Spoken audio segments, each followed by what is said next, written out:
Coming back to Israel after 3 years in shlichut, there were many things that excited me. But one in particular was to hear the beautiful language Ivrit, the spoken Hebrew of the land that I missed so much.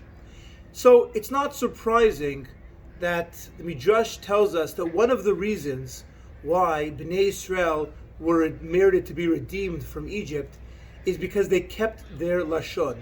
They kept their Lashon HaKodesh, which makes sense. But on a practical level, it doesn't really make much sense. Because as we see in Parshat Shmot already, they are totally immersed in Egypt. How would they have communicated with their Egyptian taskmasters? It must be that they also spoke Egyptian.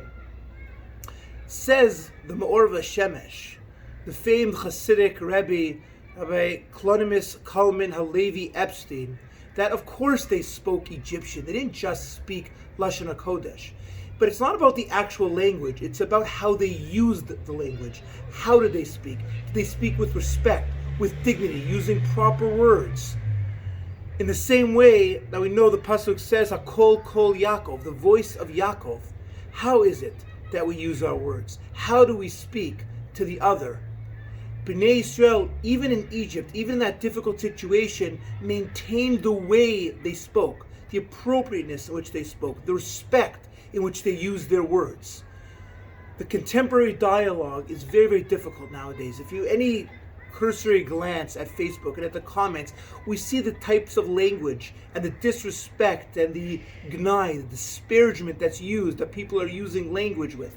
We need to be strong with Bnei Israel, not just in using our beautiful Hebrew, but in using the way we speak, whether that's in Hebrew, whether that's in English or French or any other language. What are the words that we're using? How do we choose how to speak? Are we speaking with the dignity and the respect that we deserve and that the people that we are speaking with and even arguing with deserve?